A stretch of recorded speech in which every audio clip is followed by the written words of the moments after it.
Hello YouTube. I hope you guys are having a great day. I'm just at the park right now, in my car. It's very sunny and bright today, so sorry my lighting is kind of off. But today's video is going to be on how to go no contact from your abuser. So some people have been asking me, what's the best way to do this? I mean, it is really the only option you have if you're trying to leave your abusive relationship. The best thing you can do is go no contact. But it's not always as easy as, people say and they make it out to be. But hopefully I can give you some tips. I have some tips written down. 3 steps so that you can easily go no contact from your abuser. So, number 1, you have to realize that going no contact is really your only way. Like, there is no other way. If you want to get away and live a better life, be peaceful, not being harassed or abused anymore, you need to decide that you do not want this in your life anymore. And it seems so simple, but it does take a lot process. It's a long process. Like, you have to decide you really want change in your life. And it all starts with a simple decision. You have to decide that that's what you want for yourself. And it really is the only way you can move on. Because if you're still talking to this person, if someone's already harassing you, like when you're together, if they're already blowing up your phone, constantly texting you, saying abusive things to you, then this person already has no boundaries for you. Like, they don't understand self-respect. You need self-respect.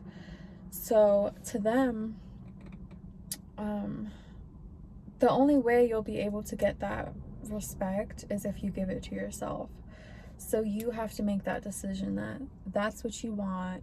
You no longer want this person to be in your life anymore. You no longer want to deal with the stress, the drama, nothing. So step 1 is to make the decision. Make the decision. You know that having this person in your life actually causes you more harm than good.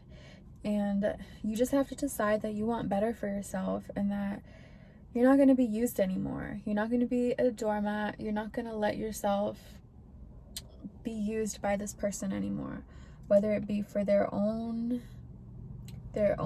personal reasons, whatever that they're using you for. Decide that you're just not having it anymore. And that's really all it takes. For me, all it took was a simple decision. I'm just not gonna take this shit anymore. So I decided that, and I decided I didn't want this person in my life that is hurting me every day. And even when we weren't speaking to each other, I didn't cold turkey go no contact at first. After I had moved across the country to escape my abuser, we had still been texting. Like, we were still, like, the way I would explain it to people was, oh, we were still friends. Like, I've forgiven him. We're still friends. We still talk. We're still cool. But after a while, I realized him texting me and messaging me on all these different platforms, trying to contact me, my abuser would say that it was to make sure that I was okay, but I knew that it was really to keep tabs on me. Like, he didn't actually care that I was okay. If someone actually cares about you, like, they wouldn't hurt you even in the first place. So if someone's trying to keep in contact with you after they hurt you, that means that they don't care about you. They're just trying to keep tabs on you. For some reason, this is number 2, step number 2. Not really a step, but number 2 is you realize that you being in contact with them gives them an ego boost. So every time that they message you and try to get information out of you, like, oh, how are you doing? Anything. It could be as simple as, how are you doing? How is your day? I miss you. I hope to hear from you. Anything that they message you is really them trying to keep tabs on you. They're trying to see what's up, trying to see what's new, trying to see what you're doing, trying to see if they still have access to you. Like, that is the only reason why they're even contacting you. They just want to see if they still have access to contact you, you know. And to them, to the abuser, knowing that they abused someone to that extent and that person would still talk to them, that shows them that this person doesn't respect themselves. And I can say that, like, when I was in my abusive relationship and I left, and there was some months where I was still contacting him, I knew that he knew that I probably still didn't love myself, because I was still giving the time of day to message somebody that clearly hurt me, you know. And just because you forgive someone doesn't mean that you have to still be in contact with them. You can forgive somebody and choose to not involve yourself with that person anymore. So don't think like just because you forgave somebody, that doesn't mean you have to keep talking to them and stay like in a friendship or a relationship with them. That's not what that means. That's not what that means. I'll make a whole nother video on forgiveness and how to forgive the right way and how to live your life forgiving this person without being in contact with them, because some people don't understand that you can still forgive somebody, and that doesn't mean you have to keep talking to them or keep them in your life. So yeah, number 2 is you need to realize that his ability to contact you, it gives him an ego boost. So he realizes that, you know, he still has access to you. So it's going to make him feel good. He's going to feel like, oh my God, like I'm that irresistible to where I can hurt a woman or a man or anyone, because abuse happens to women and men too. Not just women, but mostly women. But you realize that they realize that they treated you that bad, and you would still give them the time of day to contact them. And that's what they want. They want, like, a narcissist, they get their ego boost out of just being able to contact you and have some sort of a relationship with you even after hurting you. So you have to take his ego away by going no contact. And basically, during my research, because I've been researching this for years and years and years, but basically, you have to starve the narcissist of your attention, because that's what gives them their power. Whatever you give your attention to, it gets power from you. So if you're giving a narcissist attention, that's what gives them the energy. That's what gives them their fuel. It's kind of like a drug, you know, how a drug addict will have his drug and it'll give them that fix.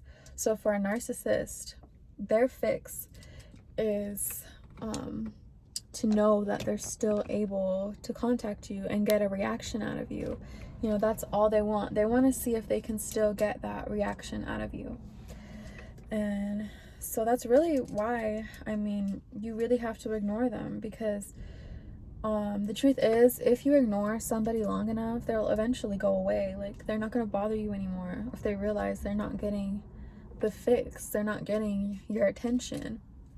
And that's all they want. And if they're not getting the attention from you, they're probably going to try to get it from somebody else. But at this point, that's not your problem. Your only problem is to you know, get away from this person.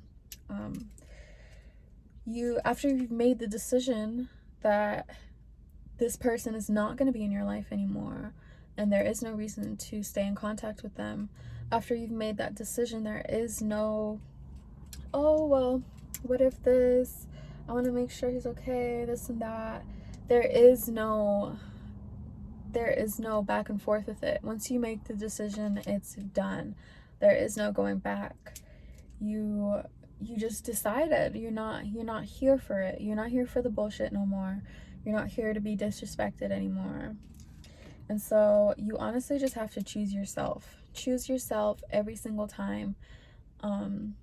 If you always choose other people, you'll never, you know, feel happy. You'll never choose yourself. And so sometimes, like, for your own good, for your own well-being, you just have to choose yourself. And number 3 is block your abuser on all platforms. Change your phone number, change your email, change your contact info, or block them on everything, because if your abuser is anything like my abuser, they would try to contact you on every platform that they know you're on. They will try to message you off different numbers, call you from different numbers, all that. So you want to make sure that you just block them and ignore them. For the longest time, I've had like numbers ringing on my phone that I don't know who they are, and like I suspected it was him. I've had messages texting me, I've had emails, Snapchats. I've had to delete my old accounts, my old Instagram, Snapchat, everything else, just so this person wouldn't be able to find me again or be able to contact me. Because I just realized, like, I'm not having it, like, and I don't care at that point. Like, it didn't matter what he had to say, what apologies. A lot of times they'll try to flip it on you to be like, oh, now you're ignoring me? Oh, that's so mean of you. Like, why would you ignore me after all we've been through, blah, blah, blah. Like, that was some of the things my abuser would tell me, especially, like, since we almost had a child together. He would bring up things like, oh, like, we almost had a child together. I guess that means nothing to you. I just wanted to make sure that you were okay. I'll never forget you. I'm always thinking about you. Things like that. They'll say things like that to try to get you, to try to reel you back into maybe trusting them or to be their friend again. But no, after you made the decision, it's just, no, I'm not, there is no space in my life for anybody to disrespect me or feel like they have like one up on me over something, you know? Like, you just have to respect yourself enough to know that you deserve to have every single person in your life to respect you, and you're not going to take no for an answer. You're not going to take disrespect from anybody, and that's all you have to do. Those are really all of the steps. I know it's different, definitely different if you have kids with this person. I know that can be a lot harder, but it's still possible to do. I mean, it's still possible. Obviously, if you're in a dangerous situation and you need to get away right away, then call. There's hotlines out there you can call. There's call the police if it's violent or anything. If you ever need help, make sure to reach out to people that you trust to help you.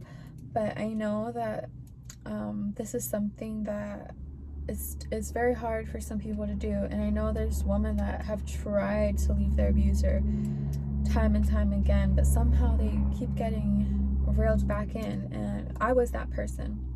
And you know, it lasted many years until sadly to where it got to where I was severely physically hurt and I could have almost died.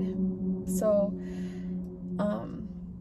yeah, like it's nothing to play with. Your life and your safety is nothing to play with. And you know, if this video helps someone out there, I'm so glad. Please let me know in the comments if you have got no contact, what steps you took. Yeah, and subscribe if you would like more videos, but that's all that I have for you guys today. Thank you so much for watching.